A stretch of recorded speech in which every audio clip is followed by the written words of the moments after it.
Bonjour à tous, j'espère que vous allez excellemment bien. Alors si vous entendez des bruits d'oiseaux, c'est normal, j'ai ouvert la fenêtre contrairement d'habitude, mais comme il fait 40 degrés, ça va être sinon extrêmement difficile d'enregistrer. Donc sinon je vais être complètement liquéfié. Donc voilà, j'ai décidé d'ouvrir la fenêtre. Vous allez entendre des petits oiseaux comme ça chanter, c'est absolument normal. Alors, on continue avec cette Coupe du Monde féminine sur l'Amérique Production. Et ce match entre l'Italie et la Chine, c'est l'avant-dernier huitième de finale. Victoire de l'Italie 2-0, but de Giacinti et Galli. Pas le match de l'année, il faut très clairement le dire. C'est même, je pense, le moins bon huitième de finale depuis le début de cette Coupe du Monde. Techniquement, c'était très faible. Tactiquement, je trouve que c'était très faible aussi. Je me suis pas vraiment amusé en regardant ce match. Si vous l'avez vu, je pense pas que non plus vous êtes extrêmement amusé. C'était très brouillon offensivement également. C'est-à-dire qu'il y a eu beaucoup d'occasions ratées. Il y a eu aussi beaucoup de ballons perdus dans les 30-20 derniers mètres. Ce nombre de ballons là qui sont très importants pour pouvoir marquer des buts. Le nombre de ballons perdus dans ces derniers mètres était assez important. Donc voilà, pour moi c'est le moins bon huitième de finale de cette Coupe du Monde. On pouvait s'attendre à mieux du côté de l'Italie. L'Italie qui nous avait montré de belles choses, par exemple le match face à l'Australie, je trouve avait été meilleur, face à la Jamaïque bien entendu, mais même face au Brésil, je trouve que l'Italie avait fait un meilleur match en termes de qualité technique. Et là j'ai été assez déçu parce que nous a proposé offensivement l'Italie. Du côté de la Chine, bon, je l'avais dit lors de mon débrief du groupe B, si la Chine se prenait un but, c'était quasiment mort pour sa qualification, vu qu'ils n'avaient jamais réussi à marquer beaucoup de buts et surtout à en marquer rapidement. Bien, ça a été le cas, dès qu'ils ont marqué un but, je savais que c'était mort. Et au final, ils sont donc éliminés de cette compétition. C'est décevant pour la Chine, mais qui n'a jamais réussi à trouver l'osmose offensivement, qui n'a jamais réussi offensivement à produire un contenu de qualité. Et c'est quand même décevant parce que c'est une équipe qui est, je pense, capable de faire des belles choses, mais offensivement, il leur manque un élément, il leur manque des éléments pour pouvoir convertir ces occasions, parce qu'ils se sont procurés pas mal d'occasions, mais ils en ont raté également énormément du côté de la Chine. Donc voilà, il faudra faire beaucoup mieux si elles veulent aller plus loin dans les années à venir dans la Coupe du Monde. Les Chinoises, c'était également la dernière équipe asiatique à être encore dans cette Coupe du Monde, donc ce qui fait que oui, c'était l'une des dernières équipes asiatiques. Là, je viens de faire un petit peu un spoiler pour la vidéo d'après sur Pays-Bas-Japon, mais je viens de m'en apercevoir. Mais oui, il reste encore le Japon, bien entendu, qui n'est pas encore éliminé au moment où cette vidéo sera publiée, faut au moins au début. Mais voilà, la Chine, décevante lors de cette compétition. Top et flop du côté de l'Italie, ce que j'ai aimé, la défense. Bon, en même temps, pas vraiment menacé non plus par la Chine. Mais bon, vu la qualité de ce match, je suis obligé de me raccrocher à des petits éléments qui ont marché, même s'ils ne sont pas tous exceptionnels. Alors la défense avec principalement Gamma, qui je trouve a fait un bon match. Gamma, je trouve qu'elle a un petit côté Wendy Renard dans sa manière, dans son jeu, dans sa manière d'anticiper les choses au niveau des longues passes. Et les Chinoises ont eu beaucoup de mal de ce côté-là parce qu'elles avaient du mal à faire des longues passes pour trouver leur attaquante qui est plutôt grande. Pourquoi ? Parce que Gamma anticipait souvent ses ballons, puis je trouve qu'elle est très très propre quand elle défend. C'est-à-dire même quand elle défend dans la surface, elle commet très peu de fautes, à part lors du match face à l'Australie. Et encore, c'était pas une faute non plus.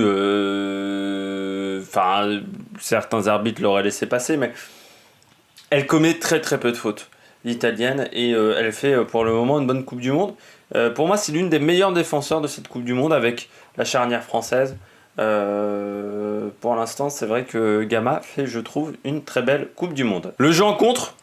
Les Italiennes n'ont jamais vraiment eu la possession du ballon pendant toute la rencontre et pourtant elles gagnent 2-0. C'est-à-dire qu'elles ont très très bien joué les contres. Même si, encore une fois, régulièrement, c'était brouillon quand même de ce côté-là. Il y avait parfois des mauvais choix, mais elles ont réussi quand même régulièrement à être dangereuses grâce à leur contre, à prendre de vitesse surtout la défense chinoise qui manquait un petit peu de vivacité de ce côté-là. Surtout sur les ailes où elle passait énormément par les ailes pour marquer pour avoir des occasions importantes. Mais voilà, le fait que l'Italie ait réussi à gagner face à la Chine en ayant pourtant une possession de balle qui soit très faible, ça montre que les contres ont fonctionné du côté de l'Italie. Et puis bon, encore une fois, c'était pas un match exceptionnel, donc les deux équipes, voilà, on est obligé de se raccrocher à des petits éléments pour faire des top et flops. Alors par contre, pour les flops, bah là ça va être beaucoup plus facile. Du côté de l'Italie, les sorties de camp, ouh là là, ce fut difficile à chaque fois pour faire les 2-3 premières passes, certes avec un pressing chinois qui était plutôt bien réalisé, mais quand même, je trouve qu'elles ont un manque de joueuses techniques au niveau des latérales, au niveau du milieu de terrain, ce qui fait que pour faire les 2-3 premières passes, c'était très compliqué, donc elles perdaient souvent le ballon dans leur propre camp, dans leur milieu de terrain, parce qu'elles avaient du mal à avoir des joueuses techniques qui soient capables de gagner leur duel, leur 1 contre 1. Face à des Chinoises qui physiquement sont quand même plutôt bien au top, très athlétiques. Donc voilà, les sorties de camp, ça a été très compliqué, je trouve, pour les Italiennes, qui auraient pu beaucoup mieux faire. On l'avait vu, elles n'avaient pas été autant en difficulté, je ne me souviens pas face au Brésil, ni face à l'Australie. Donc voilà, là je trouve que les 2-3 premières passes, elles avaient souvent beaucoup de mal à arriver à destination. Et puis, quand on passait par contre ces 2-3 premières passes, et bien après le jeu offensif en contre pouvait fonctionner du côté des Italiennes. Ce que j'ai pas aimé du côté des Italiennes non plus, c'est le manque de construction. On a joué quasiment que sur des ballons rapides, que sur du jeu rapide à 2-3 joueuses. Il n'y avait aucune construction. Il n'y a pas vraiment de construction de toute façon depuis le début de cette Coupe du Monde du côté des Italiennes. Oui, mais là, la Chine, c'était quand même un adversaire qui était vraiment à leur portée. Je pense que c'était le 8e de finale le plus faible. Et l'Italie, je pense, avait vraiment beaucoup de facilité et pouvait énormément gagner ce match. Et pourtant, ça n'a pas été si facile parce que voilà, elles n'ont pas réussi à construire leur jeu. Parce qu'il y avait de l'imprécision dans les passes également du côté italien.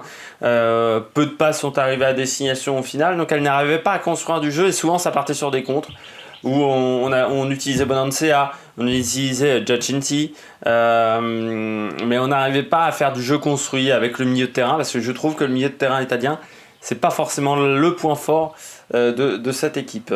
Ce qui a fonctionné du côté de la Chine, le pressing. C'est un petit peu même la seule chose qui a fonctionné du côté de la Chine. Le pressing, j'ai trouvé le pressing très très bien réalisé de la part des Chinoises face à des Italiennes qui, au niveau du milieu de terrain, au niveau des latérales, sont pas forcément les joueuses les meilleures de cette équipe italienne. Donc peut-être qu'elles l'avaient vu à la vidéo. Mais elles avaient déjà fait le même type de match face à l'Allemagne où elles avaient mis pas mal de pressing également, surtout en deuxième mi-temps. Là, c'est vrai que les Chinoises, en termes de pressing, c'était plutôt très intéressant ce qu'elles ont fait, où elles ont récupéré pas mal de ballons au milieu de terrain grâce à ça. Après, elles n'ont pas toujours réussi à convertir ces ballons.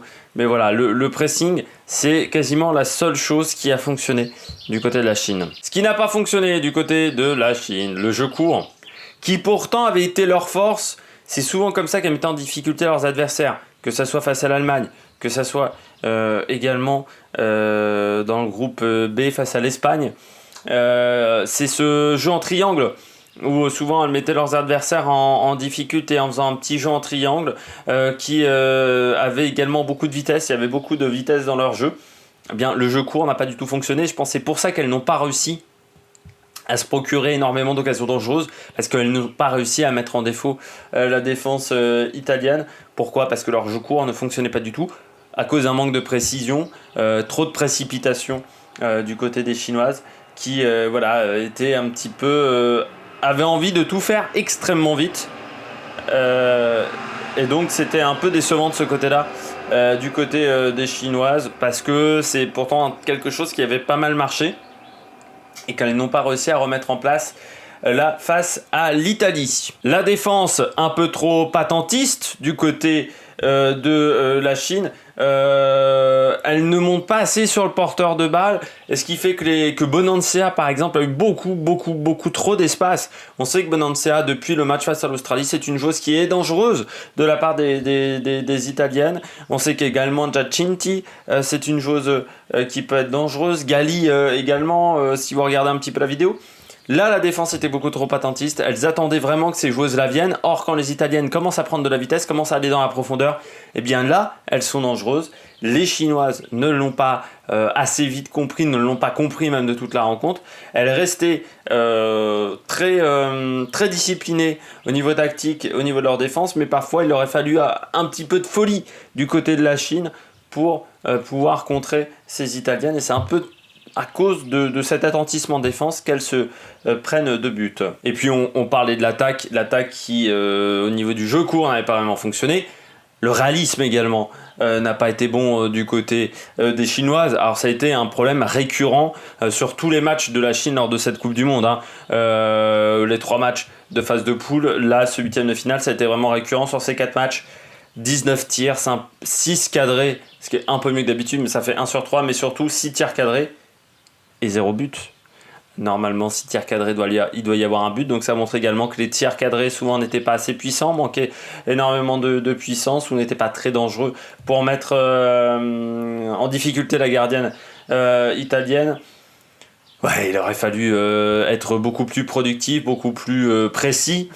Des fois, on tente des tirs qui sont un peu trop complexes, alors qu'il faudrait essayer de rentrer dans la surface. Des fois, on tente pas le tir en première intention, alors que c'est ce qui pourrait mettre en difficulté les Italiennes, et on va faire un contrôle et on perd le ballon, on va faire un contrôle et on se retrouve dans un angle fermé. Donc voilà, du côté des Chinoises, on aurait pu s'attendre à beaucoup mieux du côté de l'attaque. Alors normalement, vous en avez l'habitude, c'est le moment des top joueuses, sauf que là, sur cette rencontre-là, c'est difficile de dire une joueuse au-dessus du lot. Alors j'aurais pu sortir Gamma, c'est vrai que Gamma a fait plutôt un bon match, ou la gardienne italienne, qui est également, je trouve, très sérieuse dans ses interventions. Le problème, c'est que je trouve que les attaques chinoises étaient quand même pas très complexes à contrer. Donc c'est pour ça que j'ai décidé de ne pas mettre de top joueuses. Mais je ne mets pas non plus de joueuses décevantes, parce que offensivement, les Italiennes auraient pu produire beaucoup plus de choses. Le milieu italien était assez décevant. De l'autre côté, l'attaque chinoise a été également très mauvaise.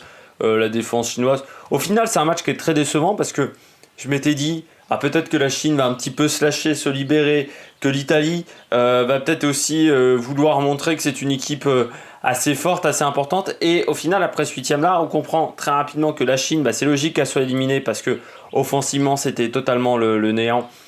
Et que si vous marquez pas de but dans le football, vous ne pouvez pas gagner des matchs.